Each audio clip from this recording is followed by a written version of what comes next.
You know what? If you know what you're doing, fine. Okay. Yeah. If you're a pro bettor, there are exceptions to every exception, but in general, the public should stay far away from this. The epidemic that is facing us is, and even the content providers who don't bet for a living, they have picked up on this. Let's talk about parlays. We often bring this up. New bettors love them.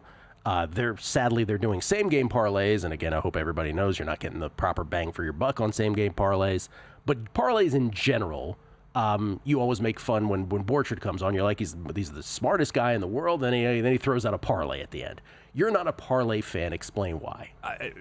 Correction, I am a parlay fan. There's tons of times to play parlays, and I'll cover them in my seminar. Correlated parlays, circumventing limits, looking like a square, getting down more money. But those are the three, by the way. Right. Yes. And there's different derivations of them. The most extreme or simplistic example would be like baseball. If the home team wins, the game oftentimes goes 8.5 innings. So a home dog to an under parlay is a pretty powerful parlay oftentimes to play with an obvious correlation that some books let you play. Some books no longer let you play because that, and obviously the visiting favorite to the over, can be good as well. The poster child of that would be Houston's playing Cleveland, and it's 1-0 in the ninth inning. Houston to the over, when all heck breaks loose in the top of the 10th because of the ghost man. But other than those things, the epidemic that is facing us is, and even the content providers who don't bet for a living, they have picked up on this, and like you get a favorite, and like Cincinnati's playing Colorado, and they steam from -200 to -240 or whatever it might close, and they're like, you know what, that number got away, so let's be creative and put them into a money line parlay with something else, and I'm like, you're still laying -240. In fact, you're laying more oftentimes because as soon as you put it into parlays, you lose the chance to shop for the very best number. Maybe you could play it on ProfitX or one of the betting exchanges and get the Reds -225. Nope, I'll just go out and slam it into a bunch of -240 parlays.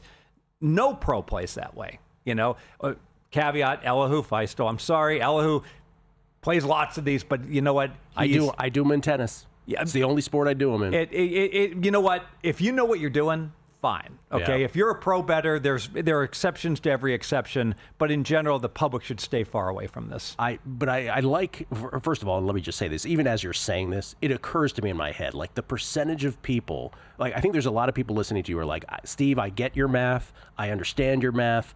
I'm still going to, I don't think people can resist the urge sometimes, but I do. I mean, one of the things that you say often is about this subject, I always find resonates because it's so simply true, which is you do have to realize that if you are parlaying, the possibility of you getting the best of it on every one of those legs is minimal. Getting the best price. The best price. Right. So that at a baseline should make people understand why you are against them. Exactly. And I get it. Like famously, so a numbers game crushed it when these NBA teams were tanking because they all lost. All right. And so you got these 17-point favorites. And you know what? I get it. You don't want to bet, you lay 900 to win 100. All right. So, and if every one of these has a significant EV, if you put them into parlays, your ROI actually goes up. All right. You do better from a return on investment. So there are exceptions to every rule, but those are really the exceptions. Yeah.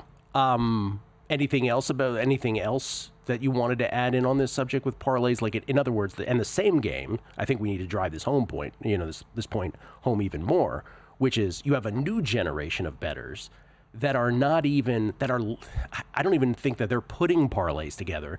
They are doing, like Kelly and I talked about this thing yesterday, I think it was yesterday or the day before, where it was regular season MVP and Super Bowl champion.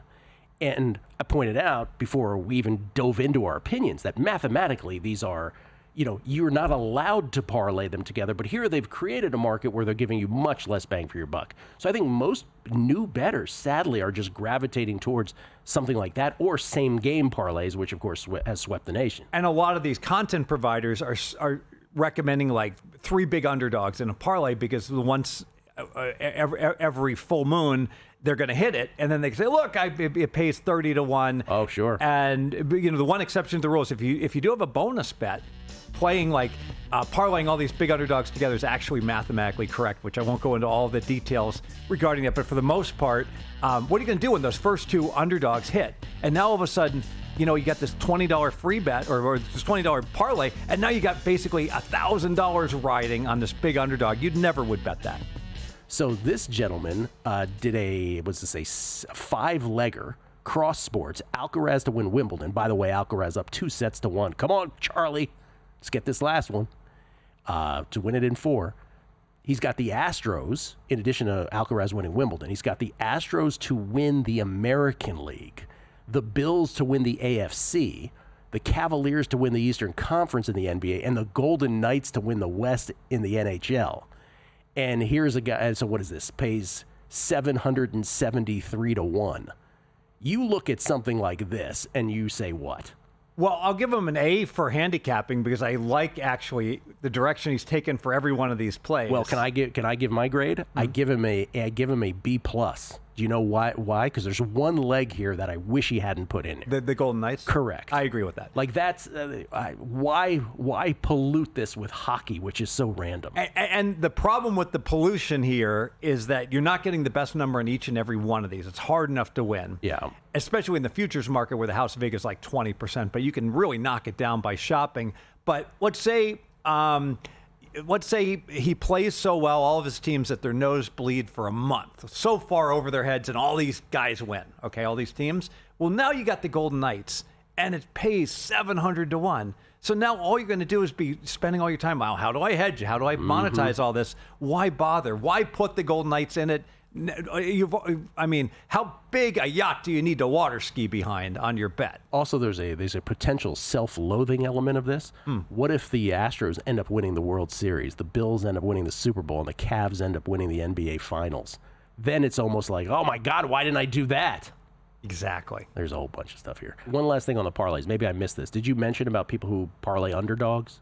Did you mention that? Yeah, so this is a classic example with the Kelly criterion. Just would their brain would explode because they're saying, okay, your optimal, if you've got 100,000 in bankroll, your optimal bet on a big dog might be $1,000. But now you put it into a parlay and you start out betting 300 and you're way under betting the first leg. But by the time the Bills win and the Astros win, now you're basically over betting your bet size on that third leg by 10. So if they let you do it with the free bet, that's one thing. With the free bet, I won't go into all the details. The free bet is actually optimal to make it the biggest possible underdog. And the reason being, win or lose, they're going to take your free bet away from you. So by parlaying it, you get more bang for your buck with that free bet. Okay, another Fezzik-ism.